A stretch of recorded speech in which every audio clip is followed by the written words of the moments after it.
On my 29th birthday, my parents walked into my apartment like guests who own the place. Dad wore that smug half-smile that always came before bad news. Mom clutched a folder of documents and an expression that screamed self-righteous victory. They didn't even say happy birthday. Instead, Dad placed the folder on my table and said, "Good news. We just secured your sister's business loan. Thanks to you." I blinked. "What?" He grinned wider. "We withdrew your savings, $2.6 million. You should be proud. Your money secured your sister's future." Mom added almost sweetly, "You would have wasted it anyway. You never understood family priorities." I didn't yell, didn't cry. I just stared at them, two people who had raised manipulation into an art form. My name is Ava Monroe, I'm 29, and that morning, I learned that blood may be thicker than water, but greed is thicker than both. For a moment, they mistook my silence for defeat. Dad poured himself a drink, boasting about how family sacrifices build legacy. Mom talked about how money can come back, but reputation can't. I just smiled, because what they took wasn't my real savings. It was a decoy account I'd created 3 years ago. Same bank, same pattern, different destination. The fund they'd stolen was traceable, pre-flagged, and perfectly legal bait. And the moment they touched it, they'd stepped right into the audit net. I stood, poured myself a glass of wine, and said calmly, "Happy birthday to me." They laughed, thinking I'd finally lost it. But inside, I was already counting down. Because in exactly 72 hours, the bank and the IRS would both be calling them. And this time, I wouldn't lift a finger to help. 3 days later, the house of cards began to fall. I was sipping my morning coffee when the first call came, Dad's number flashing like a red alarm. I answered, calm and slow. "What did you do?" he barked. "The bank froze all the accounts. They said something about an investigation." I leaned back in my chair, watching sunlight dance across the floor. "Oh, that? Yeah, I got an email too. Some kind of fraud alert, right? Don't play dumb, Ava," he shouted. "They think we laundered money." I smiled to myself. Strange. Maybe they should ask who transferred it. Behind him, Mom's voice cracked through the line. "Ava, fix this now. You're ruining our reputation. Your sister's distraught." I took a sip of coffee. "You mean the one whose future my money secured?" The silence that followed was beautiful. Dad finally muttered, "You'll regret this. We're family." I chuckled. Exactly. And that's why I left breadcrumbs for the auditors, to make sure family gets full credit for their crimes. They both started shouting over each other, panic leaking through every word. But I was already done listening. I hung up, exhaled, and texted my lawyer. They accessed the flagged account. Time to proceed. Her reply came instantly. "Perfect. Sit tight. We'll let the feds handle it." I spent that afternoon at my office, finishing a proposal for my own startup, the one my parents said would never make money. And as my phone kept buzzing with their chaos, I smiled quietly. Because for 10 years, they thought they were draining my life. But every deposit, every number, every file name had led them straight into a trap they built themselves.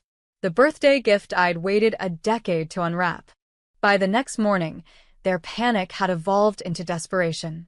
Mom showed up at my apartment unannounced, hair unbrushed, perfume fighting the smell of anxiety. She banged on the door like a debt collector, shouting my name so loudly that even the neighbors peeked out. When I opened it, she stormed inside. "Ava, you have to fix this," she pleaded, pacing. "The investigators came to the house. They asked about wire transfers, foreign accounts. Your father nearly fainted." I leaned against the counter, calm as still water. "I told you not to touch what wasn't yours." She turned, eyes glistening, tone sharp. "We're your parents. We raised you. Everything we did was for your future." "For my future?" I asked. "Or for the one you couldn't control anymore?" Her lips trembled. "You can't do this to your sister. She's innocent." I sighed. "You mean Emma, the future CEO, who registered a shell company with Dad's name last month? Don't insult me, Mom. I do data security for a living." She froze. You knew?" I knew everything. The fake invoices, the withdrawals, even the calls to your banker friend in Tampa. You both underestimated me because I kept quiet. She dropped onto the couch, face pale. You set us up. I shook my head. No. You set yourselves up. I just stopped saving you from the consequences. Her voice cracked. Ava, please. We could lose everything. I looked her in the eye. You already did, the moment you treated me like your insurance policy instead of your daughter. She started to cry, but I didn't flinch. Because for the first time in years, the guilt wasn't mine. And the silence between us? It finally sounded like freedom. By evening, the story hit the news. Not front page, not yet, but enough to make them sweat. A small headline read, "Local couple under investigation for financial misconduct and wire fraud allegations." The photo underneath? My parents, outside their home, looking furious and terrified. I watched the report from my apartment, eating Chinese takeout, feeling strangely calm. It wasn't satisfaction. It was release. 10 years of manipulation finally collapsing under their own weight. My phone rang again. This time, it was my sister Emma. Her voice cracked before she even said hello. Ava, what did you do? Mom's a mess. Dad's talking to lawyers. You have to help us. I already did, I said softly. I told the truth. You could have just talked to us, she cried. Like the way you talked to me when you stole my savings with them? I asked. She fell silent. You knew, Emma. Don't pretend you didn't. You signed the transfer authorization. Her breathing quickened. They said you'd never notice. I noticed, I said. I always notice. I just waited until the lesson would cost enough to matter. I heard her start to cry. For a second, my chest ached. Not for her innocence, but for how far from it she'd fallen trying to please them. Please, she whispered. What happens now? I glanced at the TV, where the reporter mentioned pending audits and potential indictments. Now, I said. Now you all live with what you built, just like I did. She hung up. I finished my food, closed my laptop, and stared out at the skyline. For years, I'd worked in shadows, cleaning up their chaos. Now I was done cleaning. Now, they could drown in their own mess and call it family. 2 days later, Dad finally called from a blocked number. His voice was hoarse, as if he'd aged 10 years in one night. Ava, listen, we need to talk in private. They froze our assets, everything. The cars, the accounts, even the house is under review. I leaned against the window and watched the city, lights glow like tiny confessions. I told you not to touch what wasn't yours, Dad. His breath shuddered. They say you triggered this. You flagged the account yourself. Technically, I said, smiling, the AI fraud detection system I built for my company did it. I just fed it the right data.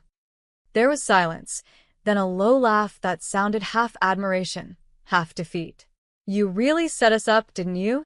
I didn't set you up, I replied softly. I set myself free. He hung up without another word. That night, I sat on my balcony as a summer storm rolled in. Thunder rumbled like justice arriving late but loud.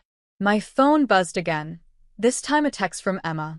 They lost everything. Mom blames you. Dad barely speaks. Are you happy now? I stared at the screen, then typed back. No. Just at peace.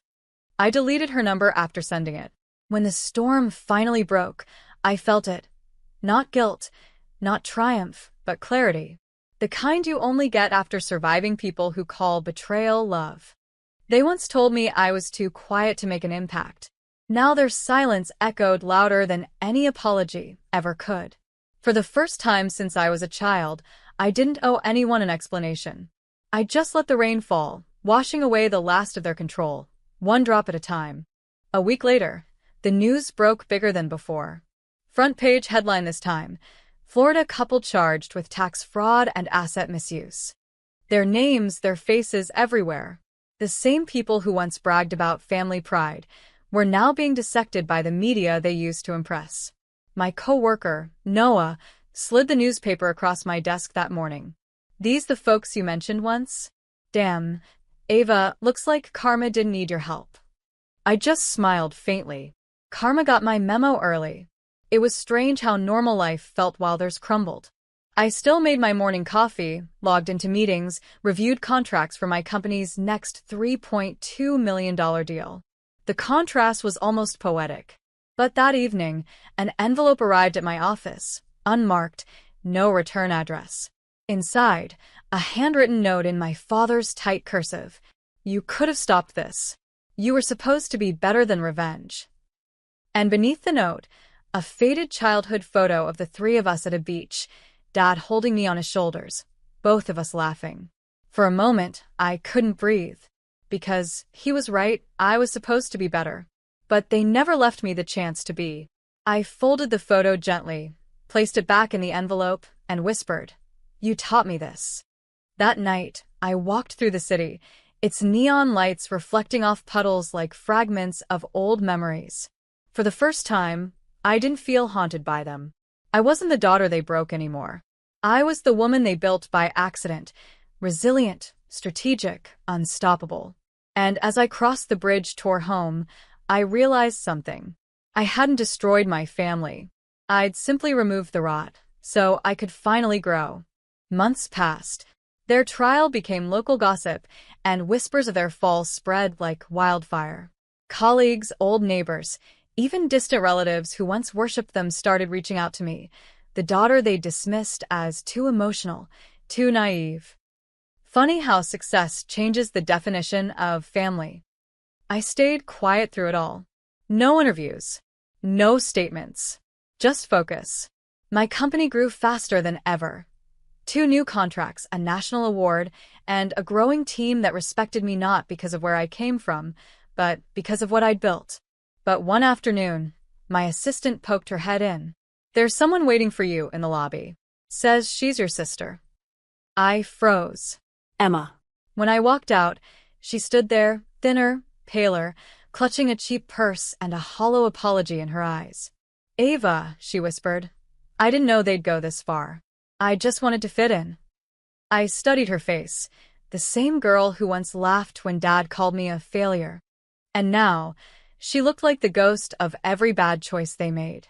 "Are they okay?" I asked quietly. "Mom's under house arrest," she said. "Dad's trying to negotiate plea terms." Then her eyes filled with tears. "I lost everything, Ava. Can you help me?" The question hung in the air, heavy with irony. I handed her a business card. Not mine, but my charity's. "This program helps women start over. No strings, no family names. Apply there." She looked at it, trembling. "You won't even talk to me?" I smiled softly. "I just did." And as I walked back to my office, I didn't look back. Some doors stay closed for peace, not punishment. A year later, the past no longer haunted me. It had simply faded. The trial ended with quiet sentences and louder lessons. My parents lost everything, but the world moved on, as it always does. So did I.